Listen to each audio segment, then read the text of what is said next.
오늘 뉴욕 증시는 큰 폭으로 밀렸습니다. CNBC가 미중 무역 협상이 3월 2일 이전에 타결될 가능성이 매우 낮다며 보도를 내놨고 이후 트럼프 대통령은 이 소식을 확인해줬습니다.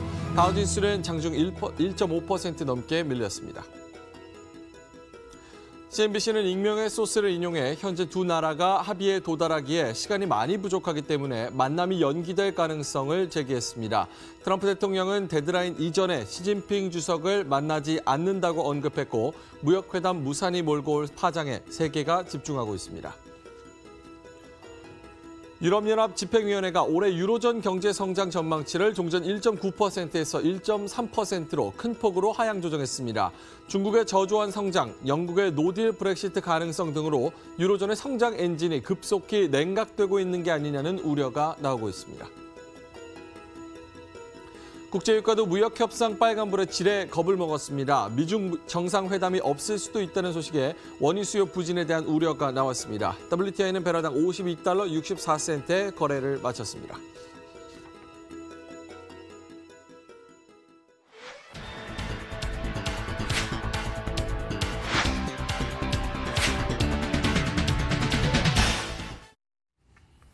네, 시청자 여러분 안녕하십니까. 해외 시황의 원조 머니투데이 글로벌랩 생방송으로 시청하시고 계십니다. 방송 보시고 궁금하신 점 있으시면 아래 나오는 전화번호로 문자를 주시면 저희 전문가들이 항시 대기하면서 답변을 드리고 있으니까 참고를 하시면 좋을 것 같고요. 또 인터넷에 머니투데이 글로벌랩, MTN 글로벌랩을 검색을 하시면 저희 홈페이지도 개설이 되어 있고 또 인터넷에 여러 가지 다양하고 유익한 컨텐츠들이 마련이 되어 있으니까요. 많은 검색 이용해 주시면 좋을 것 같습니다. 자, 일단 오늘 뉴욕 증시 아주 큰 폭으로 밀렸습니다. 장중의 하락폭보다는 그래도 어느 정도 만회를 하면서 마감을 하는 모습이었는데요. 오늘 여러 가지 이슈가 있었습니다. 일단 가장 큰 것은 바로 무역 정상회담이 무산됐다는 소식이었습니다. 이 CNBC가 익명의 소식통, 백악관 소식통을 인용을 해서 3월 2일 데드라인 이전에 무역 회담이 타결이 되지 않을 가능성에 대해서 매우 높다라고 보도를 했고요. 트럼프 대통령이 바로 확인을 해줬죠. 3월 2일 이전에 시진핑 주석을 만나지 않는다고 언급을 했습니다. 이로 인해서 뉴욕 증시가 1% 넘게 장중에 크게 밀리는 모습이었고요. 마감 기준으로도 나스닥이 1% 넘게 밀렸습니다. 이로 인해서 이런 뉴스로 인해서 글로벌 경제 성장의 바로미터로 볼 수 있는 캐터필라 같은 경우도 1% 넘게 하락했고요. 또 보잉 중국의 영향을 많이 받죠. 1.6%가량 밀렸습니다. 또 실적 시즌이 계속 지속이 되고 있는데요. 오늘 또 트위터가 실적을 발표를 했네요. 예상보다는 좋았지만 가이던스가 생각보다는 좀 가벼웠다라는 얘기가 나오면서 장중에는 또 하락하는 그런 모습을 보였습니다. 자, 다우존스가 0.8%가량 하락했고요. S&P 500도 0.9%, 나스닥이 기술주가 크게 밀리면서 1% 넘게 하락하는 그런 모습을 보였습니다. 자, 이렇게 뉴욕 증시 급락에도 특징주는 있었습니다. 급등한 종목 살펴보도록 하겠습니다. 먼저 첫 번째로는 3P 인터내셔널입니다. 41%가량 올랐는데요. 민간, 기업, 정부 대상의 이 수직 통합된 선불카드 프로그램 그리고 그 처리 서비스를 제공하는 회사입니다. 어제 또 2019년 올해 매출 가이던스를 종전에 63%에서 72% 크게 올려 잡으면서 오늘 40% 넘게 급등했고요. 6달러 95센트에 거래를 마쳤습니다. 두 번째는 또 나스닥에 상장돼 있는 바이오 회사입니다. OHR 제약회사인데요. 녹내장, 백내장과 더불어서 3대 노인성 안과 질환 중 하나죠. 황반병성에 대해서 안약 임상 이상을 실험을 했습니다. 마치면서 33%가량 급등하는 그런 모습을 보였습니다. 세 번째도 바이오테크놀로지 회사인데요. 실렉트 바이오테크놀로지입니다. 33% 같이 오르는 모습이었는데요. 면역 줄기세포 선택에 관한 촉진 제품 개발을 하는 줄기세포 생산 기술 업체입니다.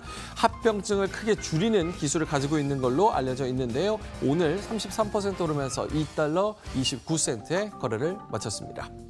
자, 다음으로 넘어가 보도록 하겠습니다. 외국인들이 생각하는 우리나라 주가 지수의 적정 벤치마크 MSCI 한국 지수입니다. 1.8%가량 오늘 뉴욕 증시 하락폭보다 더 크게 하락했는데요. 64달러에서 이제 63달러대로 넘어왔습니다. 어제 코스피는 거의 변화 없이 마감을 했고요. 외국인이 1,600억 이상 순매수를 해줬죠. MSCI 한국 지수가 1.8%가량 하락하면서 우리나라 시간 금요일 기준으로 63달러 47센트에 거래를 마쳤습니다.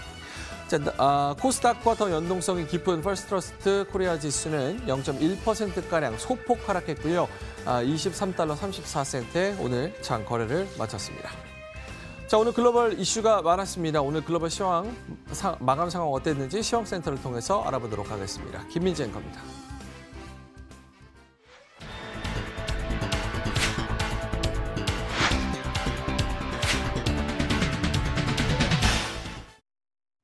네, 오늘 새벽 마감한 미국과 유럽 주식시장 모두 하락으로 거래 마감 지었습니다. 악재에 짓눌린 하루였다 이렇게 볼 수가 있겠는데요. 글로벌 경기 둔화 우려는 커졌고요. 미중 무역 협상 관련한 경계감은 확대됐습니다. 자, 어떠한 이슈가 있었는지 지금부터 하나씩 조금 더 자세하게 보도록 하죠.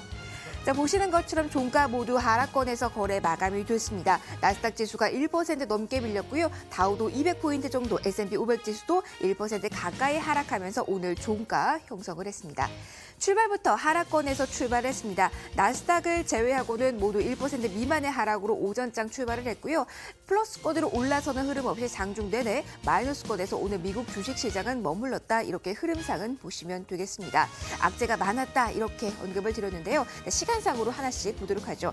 일단 가장 장 초반에 영향을 준 것은 글로벌 경기 둔화에 대한 우려였습니다. 특히 여러 가지 경기에 빨간불을 주는 신호가 유로존 쪽에서 나왔는데요. 유럽연합 쪽에서는 3개월 전보다 더 낮게 올해 성장률 전망치를 제시했습니다. 0.6%포인트 이전보다 하향 조정했다라는 뉴스가 있었고요. 독일의 경제 지표도 또 한 번 부진하게 나왔고, 그리고 영란은행 쪽에서도 올해가 힘든 한 해가 될 것이다라고 이야기를 하면서 또 한 번 성장률 전망치를 내려잡았습니다. 여러 가지 뉴스가 유로존 쪽에서 나왔는데 이 같은 시간 유럽 주식시장도 하락폭을 키웠고 이 점 미국 주식시장까지 영향을 미쳤습니다. 보다 큰 출렁거림이 장중에 있었던 이슈는 바로 미중 무역 협상 관련한 이슈였습니다. 자, 시간상으로 확인을 해보도록 하죠. 일단 꺾이는 폭이 커지기 시작한 시점은 레리 쿠드로 위원장의 코멘트가 나온 이후였었는데요. 폭스 비즈니스과의 뉴스를 통해서 나온 이야기였습니다. 중국과 미국과의 협상 진행이 되고 있지만 상당히 거리가 있다. 이렇게 이야기를 하면서 시장의 불안감을 키웠고요. 결정타는 CNBC의 보도였습니다. 내부 소식통을 인용해서 데드라인 전에 시 주석과 트럼프 대통령이 만날 가능성은 매우 낮다라고 보도를 했는데 이 보도가 나온 직후에 출렁거림 더욱더 가속화되면서 다우를 기준으로 370포인트 정도까지 밀리는 흐름이 나타났습니다. 이후에 보시는 것처럼 낙폭은 다소 줄이면서 마감이 됐지만 이 CNBC 보도에 관해서는 트럼프 대통령이 맞다. 이 데드라인 전에는 시 주석을 만나지 않겠다. 이렇게 팩트 확인을 시장에 전달해줬습니다. 미중 무역 갈등과 관련해서는 잘 되겠지라는 시작에 어느 정도 인내심이 있었던 것이 사실이었는데요. 변화했습니다. 경계감이 커졌다는 점 확인을 해보시고요. 그간 시장에 어느 정도 하단을 지지해줬던 실적 뉴스도 이날은 좀 부진했습니다. 특히 4분기 대체적으로 선전한 미국 주식시장이었지만 1분기와 같은 경우는 사실 이 순이익이 마이너스로 전환될 가능성이 높다. 이런 팩트셋 리서치의 보도가 나오면서 또 한 번 시장에서는 경계감을 키우는 모습이었는데요. 제가 여러 가지 악재들을 언급을 해드렸습니다. 그중에서도 가장 큰 시장에 영향을 주고 출렁거림이 크게 했던 것은 미중 무역 갈등 관련한 뉴스였고요. 보시는 것처럼 큰 폭의 하락률, 특히 나스닥 1% 넘게 밀리면서 오늘 새벽 거래 마감이 됐습니다. 유럽으로 가보죠. 자, 유럽 쪽에서는 글로벌 경기 둔화에 대한 우려가 조금 더 큰 뉴스였다 이렇게 보시면 되겠습니다. 성장 둔화에 대한 우려 속에 지금 보시는 법 유럽 지수가 1.93% 내렸고요. 주요국 주식시장 일제히 하락폭 큰 가운데 특히 독일 같은 경우가 2.67%나 밀렸습니다. 제조업 수주가 나왔는데요. 증가할 것이다 라는 시장 예상을 뒤엎고 감소를 기록했다는 충격에 직격탄을 맞았다 이렇게 보시면 되겠고요. 전반적으로 경기 둔화 우려가 커졌는데 앞서 언급드린 바와 같이 유럽연합 쪽에서는 3개월 만에 또 한 번 경제 성장률 전망치를 1.3%로 하향 조정했습니다. 영란은행 쪽에서도 마찬가지로 2008년 금융위기 이후에 올해 상당히 힘든 한 해가 될 것이다라면서 또 전망치를 1.7에서 1.2%까지 낮췄는데요. 여러 가지 재료가 혼재된 상황에서 이 경기 둔화의 빨간불, 시장의 불안감을 야기할 수밖에 없는 뉴스였습니다. 전반적으로 일제히 마이너스권에서 거래된 유럽 주식시장 보셨습니다. 아시아입니다. 자, 중화권 주식시장은 조용하죠. 중국 증시는 이번 주 계속 열리지 않습니다. 월요일장 거래가 시작된다는 점 참고를 해보시고요. 홍콩 증시는 8일 오늘부터 거래가 재개됩니다. 자, 이 점 참고를 해보시고 일본으로 가보겠습니다. 일본 주식시장 일단 하락으로 거래 마감됐습니다. 그 폭은 0.59%로 현재 확인이 되고 있는데요. 수출주 중심으로 매도세가 집중되면서 이렇게 마이너스권에서의 흐름이 연출이 됐습니다.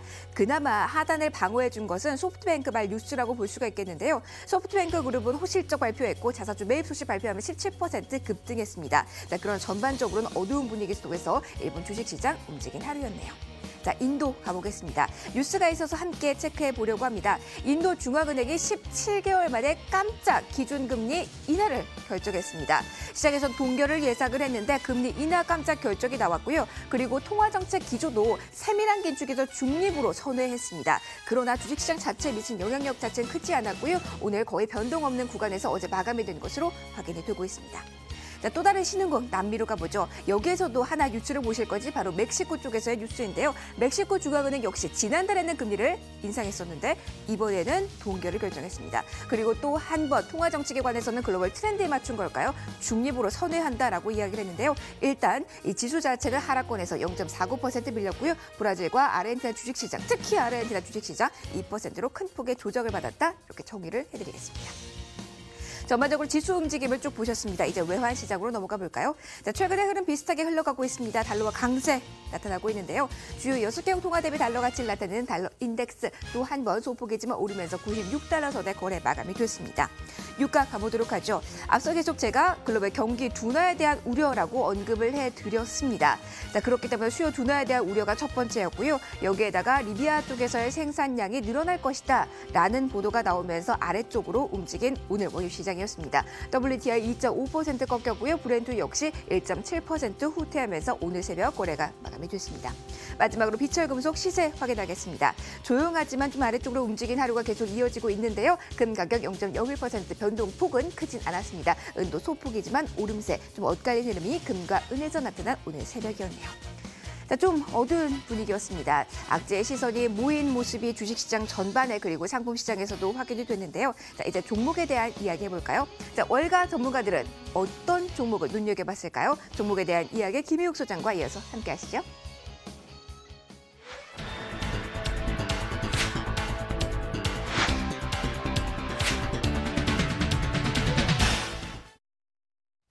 금요일 아침 글로벌랩 함께하고 계십니다. 이번 주에는 주 이틀 근무만 하니까 상당히 좀 기분은 좋고 마음도 가벼운데요. 일단 오늘 새벽에 미국 증시가 조정으로 마이너스로 끝이 났기 때문에 오늘장 개장 준비하는 데 있어서 조금 신경이 쓰이실 것 같습니다. 하지만 그동안 많이 올랐던 거에 대한 숨고르기 치고는 이 정도면 양호했다. 그리고 오늘은 사실 달러만 빼고 모든 자산이 다 하락을 한 날이기 때문에 그만큼 이제 그동안 달러 약세 때문에 누려왔던 어떤 자산 가치의 어떤 상승을 오늘 하루 정도 쉬어간다. 이렇게 봐도 크게 무리는 아닐 것 같습니다. 자, 오늘 월가 현지에서 투자 의견 변경된 종목 3가지 알아보겠습니다. 먼저 펄스 데이터. 이름만 봐도 벌써 데이터가 들어가고 있는데 신용카드 포스기로 있잖아요. 출발을 해서 이게 이제 피자 배달 같은 데 가면 무선으로 왜 카드 긁잖아요. 거기까지 갔다가 이제는 페이먼트 게이트웨이라고 그러죠. 피G사. 이 전자결제 시장의 강자로 부상했습니다. 아마 우리나라 금융결제원이랑 거래가 제일 많은 외국 기업 중에 하나이기도 할 텐데요. 이 퍼스트데이터 그런 면에서 예전에 그 한국정보통신이라고 해요. 한정통이라고 지금 아직도 이제 상장사로 남아 있는데 카드 단말기 영업사원도 굉장히 많고 이런 조직이었는데 퍼스트데이터처럼 진화를 했으면 좋았겠습니다만 이런 걸 보면 IT 기업에 있어서 R&D하고 혁신이 얼마나 중요한가 이런 생각을 또 하게 됩니다. 오늘 캔처 퓨처럴드에서는 투자 의견은 중립으로 대신에 목표 주가를 25달러로 높여 잡았습니다. 우리나라에도 피지사, LG유플러스하고 KG 이니시스가 있는데 이것도 이 퍼스트데이터 같은 경우는 피저브라는 회사하고 이제 합병하는데 이거를 이제 주가에 좀 반영해 주는 게 좋겠다라고 했고 국내 시장 점유율을 따져봤을 때는 각각 30%씩 3할씩 가지고 있는 LG유플러스, KG 이니시스 매칭 종목으로 올라와 있고요. 이 중에서 KG 이니시스는 아무래도 국내에 좀 기반이 조금 LG유플러스보다는 좁다 보니까 오늘 나온 퍼스트데이터하고 페이팔 같은 회사하고 전략적 제휴도 많이 하면서 해외 직구족들한테까지 매력 발산을 하고 노력하고 있는 중입니다.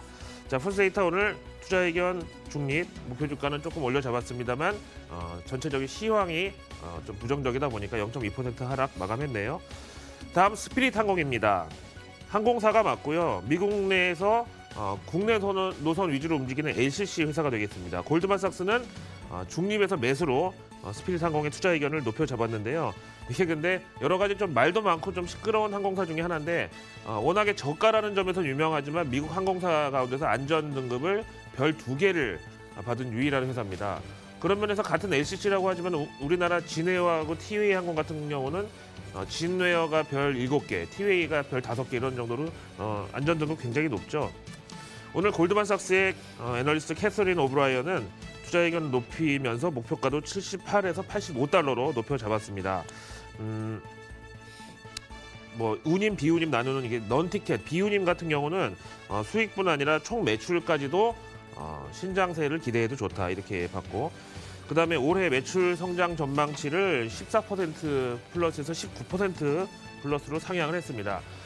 미국에서도 이렇게 빨간 날 한 2개만 붙어 있으면 바로 어디로 떠나자 이제 이런 최근 이제 소비 트렌드는 뭐 예외가 아니고요. 국내에서도 마찬가지로 이제는 뭐 비행기 타고 어디 가는 게 큰맘 먹고 가는 게 아니라 진짜 어떤 분들은 공항에서 집에 가는 공항버스 안에서 다음 갈 호텔하고 항공기를 예약한다고 할 정도로 이렇게 마니아층이 점점 두터워지고 있습니다. 오늘 어쨌든 전체적인 시장 하락 분위기에도 불구하고 골드만삭스 약발로 스피릿항공은 3% 가까운 급등으로 마감했습니다. 세 번째 종목 마크로제닉스 되겠습니다. 이름에서부터 벌써 바이오의 향기가 뿜뿜 나오는데요. 요 이름 좀 들어보셨을 것 같아요. 국내 녹십자하고 컨소시엄 구성해가지고 바이로 시밀러 쪽에 긴밀하게 협업하고 있는데 시티그룹의 애널리스트 오늘 매도에서 매수로 큰맘 먹고 진짜 의견을 뒤집었네요. 목표 주가를 3배로 높여 잡았습니다. 참 우리 라이징스타에서도 바이오 종목들 많이 관심 갖고 있습니다만 바이오의 또 매력은 이런 게 아닌가 싶어요. 솔직히 바이오라는 게 뭐 임상 할 때는 돈만 계속 들어가고 매출이랄 게 거의 없는데 한 번 이렇게 빵 터지거나 기대감이 반영된다면 주가는 또 그야말로 이제 천정부지로 치솟기도 하죠. 어쨌든 시티그룹의 투자 의견 상향하고 목표 주가 상향. 국내 매칭 종목으로는 마크로젠이 있습니다. 그럼에도 불구하고 오늘 이제 전반적인 이제 손바뀜 가운데서 뭐 주가는 조금 안 좋게 마감이 됐습니다만 아직까지 39달러까지는 조금 여유 있는 상황입니다. 자, 오늘 월가 현지 투자 의견 변경 종목들 살펴보셨습니다.